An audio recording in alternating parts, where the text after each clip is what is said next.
नाज़रीन, मुंसिफ टीवी में आपका इस्तकबाल। आप देख रहे हैं खबर दिन भर। शुरुआत करेंगे हेडलाइंस के साथ।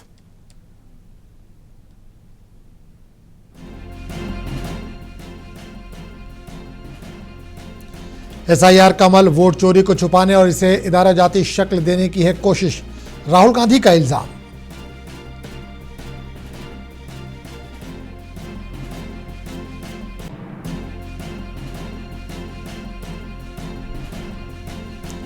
बिहार असेंबली इंतखाबात के दूसरे मरहले के लिए इंतखाबी मुहिम थप गई। 11 नवंबर को होगी पोलिंग। वोटिंग की तैयारियां जारी।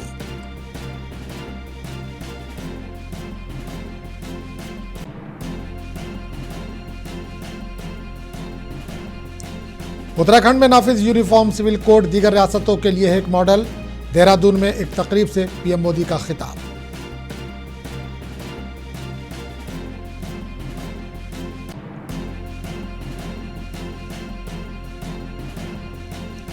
दिल्ली में फजाई आलूदगी में बेहद इजाफा।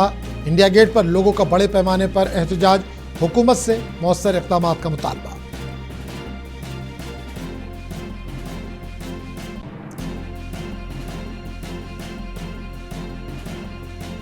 इस्तांबुल में पाकिस्तान और अफगानिस्तान के दरमियान अमन मुज़ाकरात फिर नाकाम।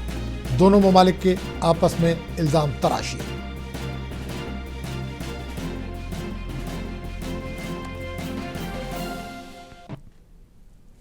और अब खबरों की तफसील।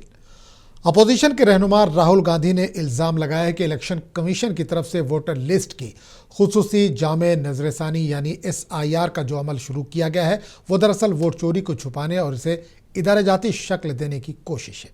पेश एक खास रिपोर्ट। इलेक्शन कमीशन ने 4 नवंबर से 9 रियासतों और 3 मरकज के जेर इंतजाम इलाकों में वोटर लिस्ट की खुसूसी जामिया नजरसानी का अमल शुरू किया है। राहुल गांधी ने कहा कि उन्हें यकीन है कि हरियाणा की तरह मध्य प्रदेश, महाराष्ट्र और छत्तीसगढ़ में भी वोट चोरी हो रही है। उन्होंने कहा, चंद दिन पहले मैंने हरियाणा पर एक प्रेजेंटेशन दी थी और मैंने वाज़ेह तौर पर देखा कि वोट चोरी हो रही है। 25 लाख वोट चोरी किए गए। हर 8 में से 1 वोट चोरी किया गया। उन्होंने मजीद इल्जाम लगाया, ये सब कुछ देखने के बाद, आदाद व शुमार का तज्जिया करने के बाद मेरा मानना है कि यही निजाम मध्य प्रदेश, महाराष्ट्र और छत्तीसगढ़ में भी इस्तेमाल हुआ है। क्लियरली वोट पकड़ लिया। मैं देख रहा कैसे पकड़ वोट चोरी हुआ, 8 में से गिर रहा। और उसको देखने के बाद, डेटा देखने के बाद मेरी सोच है कि वही मध्य प्रदेश में हुआ है, वही महाराष्ट्र में हुआ है, वही छत्तीसगढ़ में हुआ है। और ये बीजेपी और इलेक्शन कमीशन का सिस्टम है। और हमारे पास और भी सबूत है और वो आस्ते आस्ते हम दिखाएंगे। बट मेन मुद्दा वोट चोरी का है और SIR उसको अब कवर अप करने का है और इंस्टीट्यूशनलाइज करने का सिस्टम। ये भारतीय जनता पार्टी और इलेक्शन कमीशन का बनाया हुआ सिस्टम है। इलेक्शन कमीशन ऑफ इंडिया ने राहुल गांधी के हरियाणा वोटर लिस्ट से मुताल्लिक इल्जामात को बेबुनियाद करार दिया है। राहुल गांधी ने कहा, हमारे पास मजीद सबूत हैं जो हम आहिस्ता आहिस्ता पेश करेंगे, लेकिन मेरा असल मसला वोट चोरी है। अब जो SIR हो रही है वो इसे छपाने और इदारा जाती शक्ल देने के बारे में है। जब उनसे पूछा गया कि क्या वो मुस्तकबिल में मजीद तफसीलात जाहिर करेंगे, तो गांधी ने कहा कि हमारे पास बहुत सी मुख्तलिफ और तफसीली मालूमात हैं जो हम वक्तन फ़ौक्तन अवाम के सामने लाएंगे। फिलहाल सिर्फ थोड़ा सा दिखाया गया है। उन्होंने मजीद कहा, मेरा मसला यह है कि जमहूरियत पर हमला हो रहा है, अंबेडकर के आइन पर हमला हो रहा है। मोदी जी, अमित शाह जी और चीफ इलेक्शन कमिश्नर ज्ञानेश जी मिलकर एक मुश्तरका साजिश के जरिए ये सब कर रहे हैं और इसकी वजह से मुल्क को बहुत नुकसान हो रहा है। भारत माता को तकलीफ दी जा रही है। ब्यूरो रिपोर्ट, मुंसिफ टीवी। वज़ीर-ए-आज़म नरेंद्र मोदी ने कहा कि उत्तराखंड हुकूमत के जरिए मुतारुफ कराया गया यकसा सिविल कोड UCC दीगर रियासतों के लिए एक मॉडल के तौर पर काम करता है। वज़ीर-ए-आज़म रियासत की सिल्वर जुबली तकरीबात से खिताब कर रहे थे। पीएम मोदी ने इस बात पर जोर दिया कि उत्तराखंड की हकीकी ताकत इसकी रूहानियत में है।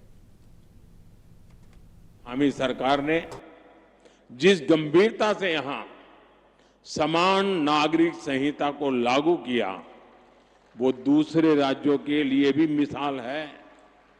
राज्य सरकार ने धर्मांतरण विरोधी कानून और दंगा नियंत्रण कानून जैसे राष्ट्रहित से जुड़े विषयों पर साहसिक नीति अपनाई। बिहार असेंबली इंतखाबात के दूसरे मरहले के लिए इंतखाबी मुहिम थम गई। इस मरहले में 20 अजला की 122 नशिस्तों पर 11 नवंबर को वोट डाले जाएंगे। इन नशिस्तों में 101 आम, 19 दलित और 2 कबायली तबकात के लिए महफूज हैं। कुल 1302 उम्मीदवार मैदान में हैं, जिनमें 1165 मर्द, 136 ख्वातीन और एक थर्ड जेंडर उम्मीदवार भी शामिल है। तकरीबन 3 करोड़ 70 लाख वोटर इनके मुकद्दर का फैसला करेंगे। मुहिम के आखिरी दिन वज़ीर आज़म नरेंद्र मोदी, वज़ीर आला नीतीश कुमार, तेजस्वी यादव, राहुल गांधी और चिराग पासवान समेत कई बड़े रहनुमाओं ने रैलियां करके अपने उम्मीदवारों के हक में वोट मांगा। सबसे ज़्यादा उम्मीदवार चैनपुर, सासाराम और गया शहर असेंबली हलकों में है, जबकि सबसे कम उम्मीदवार चनपटिया, रक्सौल, सगौली, त्रिवेणीगंज नशिस्तों पर हैं।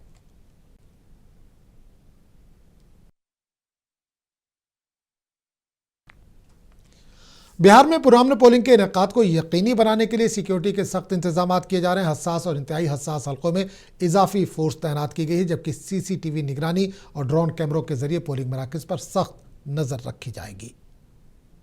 बिहार विधानसभा आम निर्वाचन 2025 के अंतर्गत हमारे जिले में 11 नवंबर को मतदान का दिन निर्धारित है। मैं सभी से अपील करना चाहता हूं, अपने जिला वासियों से, उस दिन अपने घरों से निकल के जरूर आएं और अपने बूथ पर जाकर अपने मताधिकार का प्रयोग करें।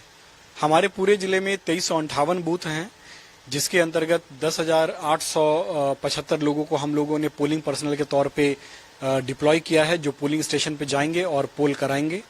इसके अतिरिक्त पूरे जिले में विधि व्यवस्था संधारण हेतु 66 सीएपीएफ की कंपनियां भी आई हुई हैं और चाक चौबंद व्यवस्था हम लोगों ने बनाई हुई है। मुझे उम्मीद है कि किसी भी असामाजिक तत्व से डरने की आवश्यकता नहीं है। उन सभी पे हम लोग नजर बनाए हुए हैं। सभी लोग निर्भीक होकर अपने घरों से निकले और जरूर इस लोकतंत्र के महापर्व में अपना योगदान। हमारे पूरे जिले में हम लोगों ने 20 पिंक बूथ बनाए हैं, जिसपे महिला पदाधिकारियों और कर्मियों की प्रतिनियुक्ति की गई है। 400 से ज्यादा बूथों पे हम लोगों ने चिन्हित किया है और वहां पे व्हील चेयर की व्यवस्था हम लोग करा रहे हैं और वहां पे जो जिन्हें भी आवश्यकता होगी उनको भी हम लोग इन सब सुविधाओं का लाभ उठाने के लिए देंगे। इसके अतिरिक्त और भी जो बूथ हैं वहां पे भी यदि ये आवश्यकता होती है तो वहां पे भी हम लोग इन सुविधाओं को जरूर उपलब्ध करेंगे। बॉर्डर्स 72 घंटे पूर्व इंटरनेशनल बॉर्डर को सील कर दिया गया है। वहां पर एसएसबी के माध्यम से भी निगरानी बढ़ा दी गई है। जो हमारे नेबरिंग इंटरनेशनल बॉर्डर्स के जो नेबरिंग थाना है वहां पे भी चौकसी बढ़ा दी गई है। किसी भी प्रकार के आवागमन पे केवल essential and emergency services allowed है और किसी प्रकार का सर्विस। सीनियर सियासतदान कपिल सिब्बल ने एक प्रेस कॉन्फ्रेंस करते हुए हाल ही में हरियाणा से बिहार के लिए मुबैना तौर पर चलाई गई खुसूसी ट्रेनों की वजाहत तलब की। सिब्बल ने मुतालबा किया कि वज़ीर रेलवे जवाब दे कि पोलिंग से ऐन कबल 3 नवंबर को हरियाणा से बिहार तक खुसूसी ट्रेनें क्यों चलाई गईं। तो खबर यह है कि 3 नवंबर 2025 में एक ट्रेन चली 10 बजे सुबह। वो ट्रेन करनाल से चली और पानीपत से होते हुए बरौनी गई। इसमें 1500 लोग थे। ये हमें जानकारी मिली है। जानकारी एक और ट्रेन चली 11 बजे उसी दिन 3 नवंबर, वो भी करनाल से चली और वो वाया पटना भागलपुर गई। उसमें 1500 लोग थे। ये भी हमें जानकारी मिली है। एक तीसरी ट्रेन चली 3 बजे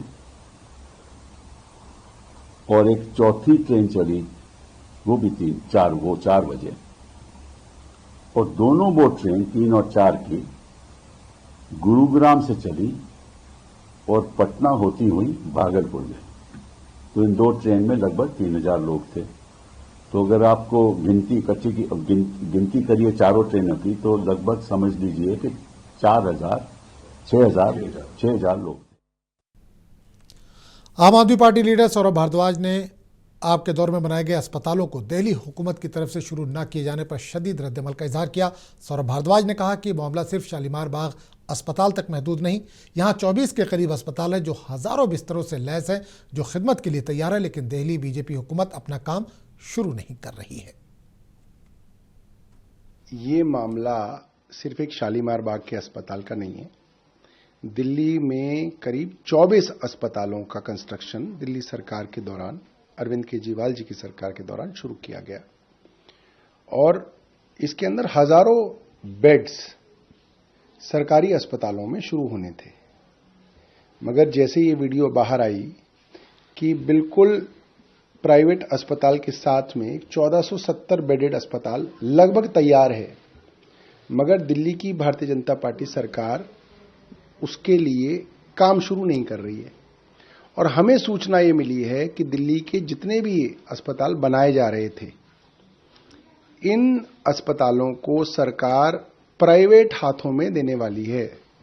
तो जो अस्पताल सरकारी था, अगर आप उसको प्राइवेट कर दोगे तो जनता को क्या फायदा है? ये तो सीधा सीधा प्राइवेट अस्पतालों को फायदे देने वाला बात है। और इस पर अभी तक भारतीय जनता पार्टी ने कोई स्पष्टीकरण नहीं दिया। जो भाजपा के प्रवक्ता भी बोल रहे हैं, वो इधर उधर की बात बोल रहे हैं। वो बोल रहे हैं पोटा कैबिन के अंदर है, तो आ जाएं, मैं तैयार हूं, हम दोनों चलते हैं, एक साथ निरीक्षण कर लेते हैं। अगर पोटा कैबिन के अंदर कुछ बना हुआ है तो चलिए, हम नहीं मानेंगे।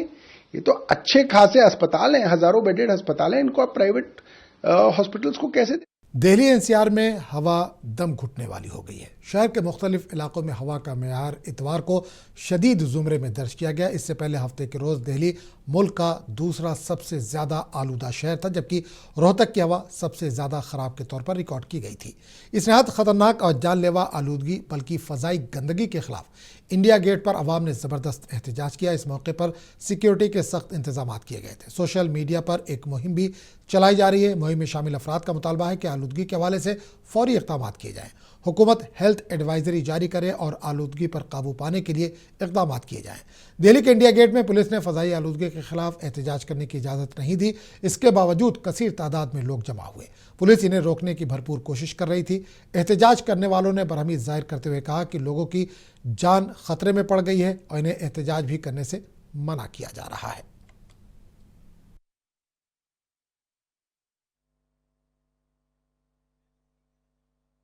हम ऐसे पॉलिसीज चाहते हैं, हम चाहते हैं सरकार से कि ऐसी पॉलिसीज बनाई जाए।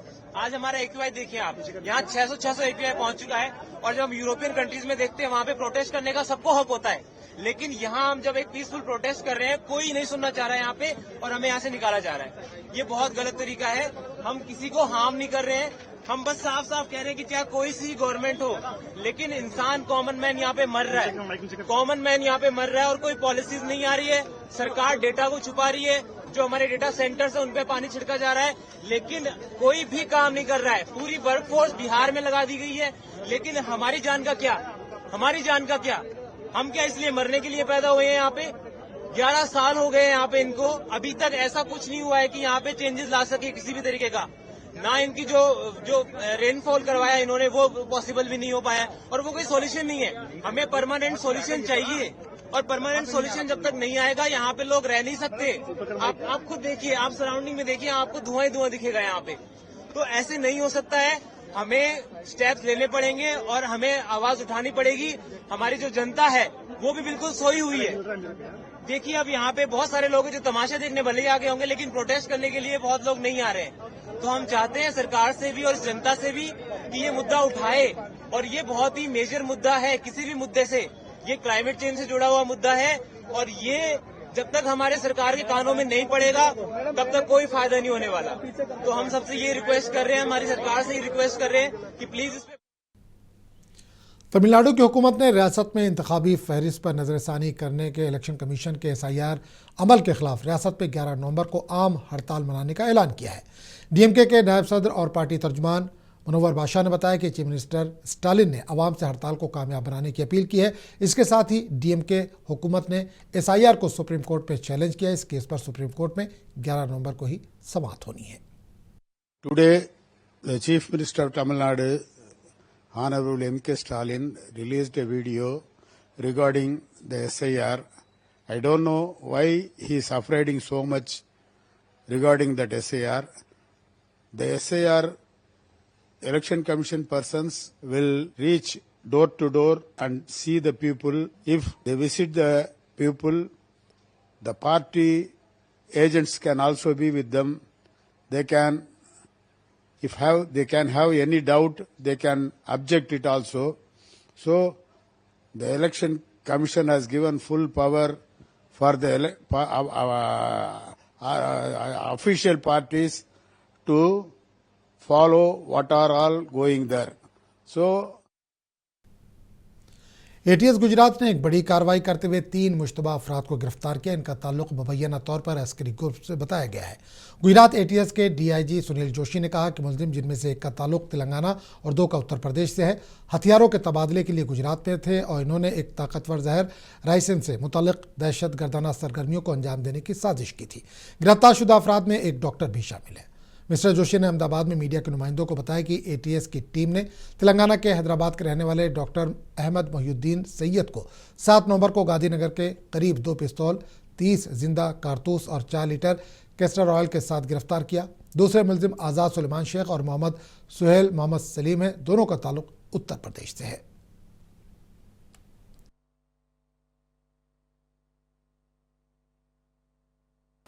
એક આતંકવાદી પ્રવૃત્તિ ધરાવનાર માણસ છે અને એ દેશમાં કોઈ મોટી આતંકવાદી એક્ટિવિટી કરવા વાળો છે અને આજ આતંકી પ્રવૃત્તિની જે કાવતરું છે એના ભાગરૂપે કોઈ કામે ગુજરાતમાં પણ આવેલ છે। આ ઇન્ફોર્મેશન જ્યારે એસએલ ચૌધરી સાહેબને મળી એને સિનિયર અધિકારીઓ જોડે શેર કરવામાં આવેલ। ઘણી બધી ટીમ્સ બનાવવામાં આવેલી અને એ માણસની જે ટેકનિકલ ઇન્ફોર્મેશન છે એના ઉપર કામ કરવામાં આવેલ। આના સીડીઆર લોકેશન્સ વગેરે બધું લેવામાં આવેલો। એ માણસની લોકેશન્સ જાણતા ખબર પડી કે એ હાલમાં જ હૈદરાબાદથી બાય રોડ અમદાવાદ ખાતે આવેલ છે। એના મુવમેન્ટને ટ્રેક કરતા પરમ દિવસે ઇવનિંગમાં અડાલજ ટોલ નાકા પાસેથી એક આંધ્રપ્રદેશ નંબરની ગાડી મળી આવેલ, જેમાં એક માણસ બેસેલો હતો, જેની આઈડેન્ટિટી પૂછતા જે ઇન્ફોર્મેશન વાળો માણસ હતો એ જ એની અંદર હતો। એ માણસની પંચો રૂબરૂ સર્ચ કરવામાં આવેલો। એ દરમિયાન અમને એના પાસેથી 2 ગ્લોક પિસ્ટલ, એક બેરેટા પિસ્ટલ અને 30 લાઈવ કાર્ટ્રિજ મળી આવેલા। સાથે સાથે पाकिस्तान के साथ हिंदुस्तान के ताल्लुक पे आरएसएस के सरबराह मोहन भागवत ने कहा कि संघ हमेशा पाकिस्तान के साथ अमन चाहता है। यह पाकिस्तान है जो हमारे साथ अमन नहीं चाहता और जब तक पाकिस्तान को हिंदुस्तान को नुकसान पहुंचाने के बारे में कुछ इत्मीनान हासिल हो जाएगा वो ऐसा करता रहेगा। लिहाजा पाकिस्तान के साथ अमन का तरीका यह है कि हम अपनी तरफ से अमन के खिलाफ वर्जी ना करें, लेकिन अगर पाकिस्तान इस अमन को तोड़ना चाहता है तो वो कभी कामयाब नहीं होगा। पाकिस्तान को 1971 की जंग में उसके नतायज की याद दिलाते हुए, जिसकी वजह से बांग्लादेश की तश्कील हुई, भागवत ने कहा कि अगर पड़ोसी मुल्क ने अपनी रविश दुरुस्त नहीं की तो पाकिस्तान एक दिन सबक सीखेगा। लड़ाई से ताउन करना बेहतर है, मगर मुझे नहीं लगता कि वो कोई दूसरी ज़बान समझ सकता है, इसलिए हमें वही ज़बान बोलनी होगी जो वो समझते हैं। इन्होंने मज़ीद कहा कि हमें मुनासिब जवाब देना है और इन्हें हर बार शिकस्त देना है जिससे इन्हें कुछ ऐसा नुकसान पहुँचाए कि वो हमेशा के लिए तौबा करेंगे। लौ जिहाद पर आरएसएस के सरबराह ने लोगों से कहा कि दूसरे क्या करते हैं इस पर ज़्यादा गौर न करें, बल्कि सोचना चाहिए कि इन्हें क्या करना चाहिए। मोहन भागवत बेंगलुरु में एक जलसे से खिताब कर रहे थे। Peace with Pakistan is something entirely different topic. We always have peace with Pakistan. It is Pakistan who don't have peace with us. And as long as Pakistan gets some satisfaction of causing harm to Bharat, it will keep on doing it. So, way to peace with Pakistan is that we don't breach from our side the peace. But if Pakistan wants to breach that peace, it will never be successful. And the more it tries, more itself it will be harmed. If we make ourselves in that way, for example, Pakistan invaded in 1971 and lost a complete army of 90,000 to Bharat. If that happens repeatedly, then one day Pakistan will learn a lesson. It is better to cooperate than to compete or than to fight. Istanbul में पाकिस्तान और अफगानिस्तान के दरमियान अमन मुज़ाकरात किसी मुआहदे के बगैर ख़त्म हो गए। दोनों ममालिक ने मुज़ाकरात की नाकामी पर एक दूसरे को मोर्द इल्ज़ाम ठहराया। यह मुज़ाकरात सरहदी कशीदगी को कम करने और एक नाजुक जंग बंदी को बरकरार रखने के लिए किए जा रहे थे। पेश खास रिपोर्ट। अफगान हुकूमत के तर्जुमान ज़बीउल्लाह मुजाहिद ने मुज़ाकरात की नाकामी का इल्ज़ाम पाकिस्तान पर आयद करते हुए कहा कि पाकिस्तान के मुज़ाकरात में मुतालबात गैर मंतकी थे, इसलिए बात आगे नहीं बढ़ सकी। इजलास ख़त्म हो गया और मुज़ाकरात फ़िलहाल तात्तुल का शिकार हैं। हफ्ते के रोज़ जनूबी अफ़गान के शहर कंधार में प्रेस कॉन्फ्रेंस करते हुए मुजाहिद ने कहा कि अफ़गानिस्तान इलाके में अदम इस्तेहकाम नहीं चाहता और जंग हमारी पहली तरजीह नहीं। ताहम अगर जंग मुसल्लत की गई तो हमें अपने दिफा का हक हासिल है। इन्होंने मजीद कहा कि अफ़गानिस्तान अपनी सरजमीन किसी दूसरे मुल्क के खिलाफ इस्तेमाल नहीं होने देगा और न ही अपनी खुद मुख्तारी या सलामती को नुकसान पहुँचाने वाले इक़दाम बर्दाश्त करेगा। इस्तांबुल में तुर्की और कतर के सालसी में होने वाले 2 रोज़ा मुज़ाकरात तालिबान के 2021 में इक़्तिदार संभालने के बाद दोनों हमसाय ममालिक के दरमियान होने वाले अहम तरीन सिफारती कोशिशों में से एक समझे जा रहे थे। खुफिया सफारतकारी के बावजूद हुक्काम के मुताबिक बातचीत जुमे की रात बगैर किसी वाज़ेह पेशरफ्त के ख़त्म हो गई। पाकिस्तानी वज़ीर दिफा ख्वाजा आसिफ ने निजी टीवी जियो न्यूज़ से गुफ्तगू में तस्दीक की कि मुज़ाकरात ख़त्म हो गए हैं और पाकिस्तानी वफ़द किसी आइंदा मुलाकात के मंसूबे के बगैर वतन वापस आ रहा है। इन्होंने कहा कि जंगबंदी जब तक अफगान की जानिब से खिलाफ वर्जी न हो बरकरार रहेगी। पाकिस्तान ने बारहा अफगानिस्तान के तालिबान हुकूमत पर इल्ज़ाम आयद किया है कि वो तहरीक तालिबान पाकिस्तान को पनाह दे रही है, जो 2021 के बाद से पाकिस्तान में हमलों में मुलविस है। काबुल ने इन इल्ज़ामात की तरदीद करते हुए कहा कि वो अपनी सरजमीन किसी मुल्क के खिलाफ इस्तेमाल नहीं होने देता। अगरचे TTP अफगान तालिबान से अलग तंजीम है, तब वो उनसे करीबी ताल्लुक़ रखती है और 2021 में काबुल पर तालिबान के कब्जे के बाद मजीद फ़ाल हो गई है। मुज़ाकरात के खात्मे से एक रात कबल अफगान हुक्काम ने इतला दी है कि सरहद पार झड़पों में 4 शहरी हलाक और 5 जख्मी हुए। हालांकि मुज़ाकरात जारी थे। पाकिस्तान में हालिया बरसों में दहशतगर्द हमलों में इजाफा हुआ है, जिनमें से बेशतर की जिम्मेदारी तहरीक तालिबान पाकिस्तान ने कबूल की है, जिसे अमेरिका और अक़वाम मुत्तहिदा ने दहशतगर्द तंजीम करार दे रखा है। ब्यूरो रिपोर्ट, मुंसिफ टीवी। सदर जमहूरिया द्रौपदी मुर्मू अंगोला के दौरे पर हैं। अंगोला के साथ जाओ मैनुअल के साथ दोतरफा बातचीत के दौरान सदर जमहूरिया ने रेल टेक्नोलॉजी में हिंदुस्तान की तरक्की और हुनर की तरक्की की अहमियत पर रोशनी डाली। इन्होंने हिंदुस्तान अंगोला ताउन में टेक्नोलॉजी और नौजवानों को बाइख्तियार बनाने पर तवज्जो मरकूज़ करने का इशारा दिया। तरक्याती और तकनीकी ताउन के अलावा सदर मुर्मू ने पायदार तरक्की के लिए अंगोला की वाबस्तगी की तारीफ की। रूस ने भी न्यूक्लियर तजुर्बात करने का ऐलान कर दिया है। इससे पहले अमेरिका ने ऐलान किया था कि वो फिर से न्यूक्लियर तजुर्बात करने जा रहा है ताकि उन हथियारों की ताकत का अंदाज़ा लगाया जा सके। इससे पहले सदर अमेरिका ट्रंप ने कहा था कि पाकिस्तान और दीगर ममालिक भी ज़ेर ज़मीन जौहरी तजुर्बात कर रहे हैं। इस तरह से सारी दुनिया में हथियारों की एक नई दौड़ शुरू हो गई है। देखिए रिपोर्ट। दुनिया भर में न्यूक्लियर तजुर्बात का एक नया सिलसिला बल्कि एक नया कंपटीशन शुरू हो गया है। रूस के सदर ने भी जौहरी तजुर्बे की तैयारी का हुक्म दे दिया है। रूसी वज़ीर ख़ारजा सरगई लारोव ने तस्दीक की है कि सदर व्लादिमीर पुतिन की जानिब से मुमकिना जौहरी तजुर्बे की तैयारी से मुतल्लिक़ हुक्म पर अमल शुरू कर दिया गया है। यह हुक्म अमरीकी सदर ट्रंप के उस गैर मुतवक्के ऐलान के बाद सामने आया जिसमें उन्होंने अमरीका की जानिब से जौहरी तजुर्बात दोबारा शुरू करने का इशारा दिया था। अमरीकी सदर ट्रंप ने 31 अक्टूबर को ऐलान किया था कि अमेरिका 33 साल बाद दोबारा जौहरी तजुर्बात शुरू करेगा। ताहम उन्होंने वाज़े नहीं किया कि आया ये तजुर्बात रिवायती ज़ेर ज़मीन जौहरी धमाकों की सूरत में होंगे या नहीं।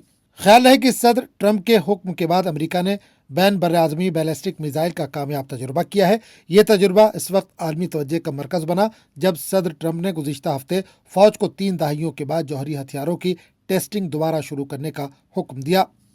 ट्रंप ने सोशल मीडिया पर जारी बयान में कहा कि अमेरिका को अपनी दिफाई ताकत को बरकरार रखने के लिए फौरी तौर पर एटमी टेस्टिंग दोबारा शुरू करनी होगी। ट्रंप ने इस बात का भी इंकशाफ किया है कि पाकिस्तान, चीन और रूस खुफिया तौर पर एटमी हथियारों के तजुर्बात कर रहे हैं, जबकि अमेरिका वाहिद बड़ी ताकत है जो इन तजुर्बात से बाज है। ट्रंप ने कहा था कि अमेरिका के पास इतना बड़ा एटमी जखीरा है जो दुनिया को 150 मरतबा तबाह कर सकता है, लेकिन इसके बावजूद एटमी तजुर्बात ज़रूरी हैं ताकि ये देखा जा सके कि ये हथियार काम कैसे करते हैं। माहिरीन के मुताबिक ट्रंप के ये बयानात अमेरिका की एटमी अदम फैलाव पॉलिसी पर सवाल उठाते हैं और अगर अमेरिका ने एटमी तजुर्बात दोबारा शुरू किए तो ये बैनुल-अक़वामी मुआहदों और आलमी अमन कोशिशों के लिए खतरा बन सकते हैं। ब्यूरो रिपोर्ट, मुंसिफ टीवी। हिंदुस्तानी फ़ज़ाइया के मशरकी फ़ज़ा कमान ने गुवाहाटी में पहली बार मुकम्मल फ़ज़ाई शो का एहतमाम किया। IAF ने दरियाए ब्रह्मपुत्र के ऊपर लचित घाट पर 75 से ज़्यादा तैयारों और हेलीकॉप्टरों के जरिए दम बखुद कर देने वाला मुजाहरा पेश किया। इस मौके पर आसाम के गवर्नर लक्ष्मण प्रसाद आचार्य, वज़ीर आला हेमंत बिस्वा शर्मा और air chief marshal Amarpreet Singh मौजूद थे। एयर शो में आसाम के मारूफ गुलकार आजानी जुबिन गर्ग को भी खराज अक़ीदत पेश किया गया। इस मौके पर air chief marshal AP Singh ने कहा कि मुल्क के इस हिस्से में ये एयर शो मुनक़िद करना एक हकीकी एजाज़ की बात है। हम काफ़ी अरसे से शुमाल मशरिक़ में आने की कोशिश कर रहे थे। ये तमाम मशक़ें मामूल के मुताबिक है।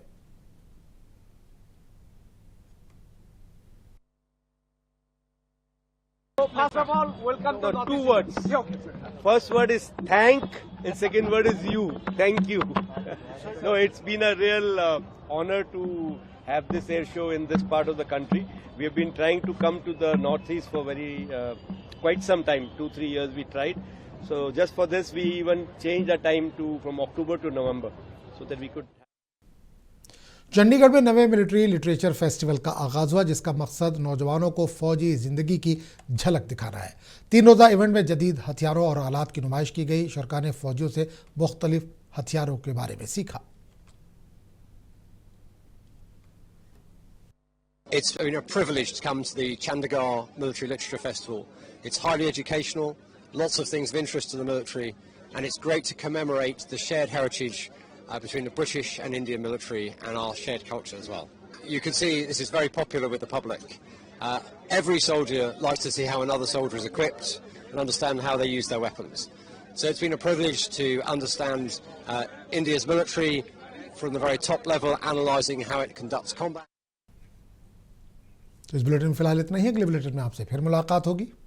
आदाब।